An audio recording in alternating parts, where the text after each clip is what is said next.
Le Conseil du café cacao, CCC, limitera le nombre d'acheteurs de cacao certifiés à 30, contre plus d'un millier, selon ses déclarations. Avec la certification, les acteurs vont bénéficier d'une prime de 200 francs par kilo de la part des organismes tiers, en plus des 80 francs CFA par kilo, garantis par le régulateur. Cette mesure fait partie des autres dispositifs prévus contre la certification frauduleuse du cacao qui se manifeste ces derniers temps, rapporte le directeur général du CCC, Koné Brahima. D'après ses dires, l'entrée de nombreux nouveaux acheteurs sur le marché a montré que 97% du cacao ivoirien était certifié Fairtrade cette année, contre 50% ces dernières années.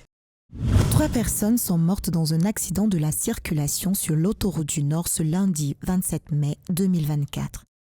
Le groupement des sapeurs-pompiers, GSPM, a annoncé 34 victimes, dont 3 décès. Sur les lieux, il s'agit d'un minicar qui a fait une sortie de route. Ainsi, le bilan s'élève à 34 victimes. Ce sont 3 décès et 31 victimes évacuées au CHR de Yamoussoukro. Selon l'Office national de la protection civile, ONPC, le nombre total de victimes des accidents de la route est en baisse. En 2023, il s'élevait à 21 409 victimes. Cette rencontre offre à la Côte d'Ivoire l'opportunité de participer et d'exposer ses progrès et ambitions, montrer ses talents et les jeunes entrepreneurs porteurs de projets innovants. Il s'agit en outre de confronter ces startups aux productions des autres participants et créateurs venus du monde entier et surtout de propulser ces jeunes sur la scène internationale. La mutualisation et la synergie d'action entre nos 2 ministères pourra contribuer donc à accompagner ces jeunes-là pour obtenir les résultats que le président de la République nous a confiés. De faire du secteur du numérique, de faire du secteur du numérique une niche d'opportunités d'emploi pérenne pour les jeunes de Côte d'Ivoire. En synergie avec le ministère du numérique, nous avons travaillé justement pour que ces jeunes qui sont nos champions, qui vont compétir avec d'autres jeunes pour chercher des opportunités, vendre leurs produits, puissent avoir l'accompagnement de l'État. Ces 20 champions start-upers ivoiriens sont fiers de porter haut les couleurs de la Côte d'Ivoire à cette vitrine exceptionnelle qui offre des opportunités uniques à l'international. Nous avons travaillé avec énormément d'agriculteurs, notamment en Côte d'Ivoire, mais aussi au Cameroun. Donc nous sommes très fiers de participer à l'événement Vivatech dans le but de pouvoir lier de nouveaux partenariats, non seulement nationales, puisqu'on est d'autres startups, plus de 20 startups ivoiriennes, mais aussi avec des entreprises internationales. Nous allons à Vivatech pour montrer le savoir-faire ivoirien en matière de technologie. Et nous, particulièrement Keiwa, nous allons pour présenter notre application mobile qui permet aux entreprises de mieux structurer leurs finances et d'avoir accès au crédit bancaire plus facilement. Le gouvernement s'est engagé à accompagner les startups dans l'éclosion et le développement de jeunes entreprises innovantes, créatrices de valeur. C'est dans cet esprit que s'inscrit l'adoption du programme d'accompagnement des startups qui est dans sa phase d'opérationnalisation.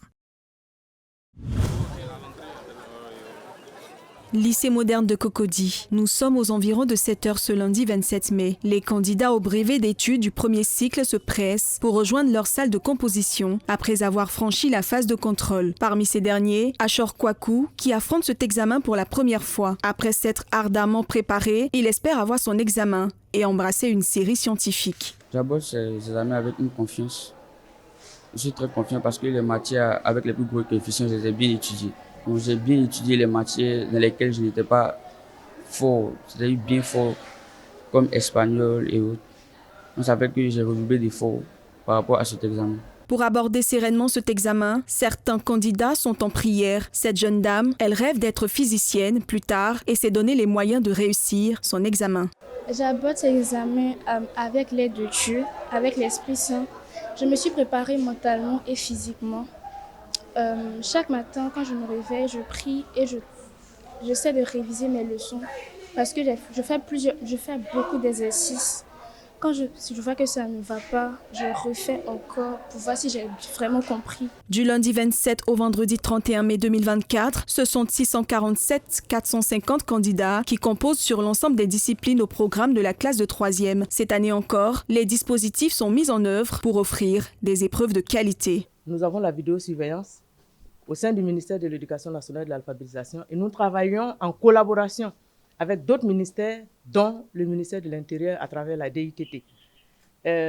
Ces caméras que vous voyez sont installées sur l'ensemble du territoire. À partir de cette salle, nous voyons tout ce qui se passe dans les différentes salles de composition.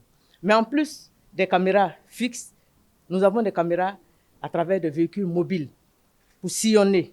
Nous avons des brouilleurs de fréquences. Et en général, tout ce que nous prenons, ce sont des candidats libres. Ils rentrent dans les salles, ils mettent en place des systèmes, mais tout ce que nous avons mis permet de traquer ces tricheurs, traquer ces fraudeurs, et nous souhaitons que la fraude s'arrête pour la valorisation de nos diplômes, aussi bien au niveau national qu'au niveau international.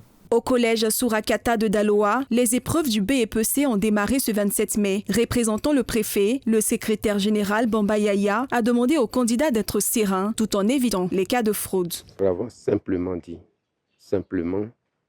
demander de se faire confiance. De se faire confiance parce qu'ils vont être évalués sur ce qu'ils ont appris durant toute l'année scolaire.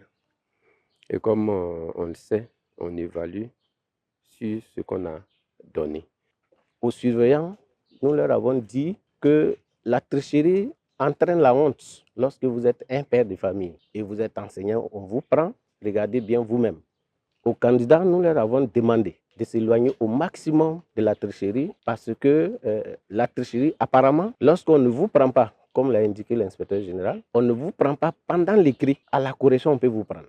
Ils sont au total 35 063 candidats répartis dans 53 centres de composition pour affronter les épreuves écrites du BEPC 2024 dans la DRENA de Daloa. Les résultats du BEPC sont attendus le mardi 18 juin 2024 sur l'ensemble du territoire national. Au fil des années, la tricherie est devenue un problème endémique lors des examens nationaux en Côte d'Ivoire, compromettant ici la crédibilité du système éducatif ivoirien. Face à cette réalité, plusieurs établissements essaient tant bien que mal de lutter contre ce phénomène lors des différents examens. Lundi 27 mai 2024, premier jour du brevet d'études du premier cycle. Dans cet établissement de la commune de Yopougon, la sécurité est au rendez-vous. On trouve des caméras de surveillance dans toutes les salles d'examen. Les épreuves peuvent se dérouler dans le calme. Depuis cette pièce, Ouga Anatole, chef de centre de sécurité, visionne toutes les salles depuis ses 2 écrans géants. En cas de tricherie, Ouga Anatole, en contact direct avec le secrétariat, signale l'incident. Ces 2 écrans à contrôler un peu le comportement des uns et des autres, des élèves, des candidats, mais également des surveillants. Voilà.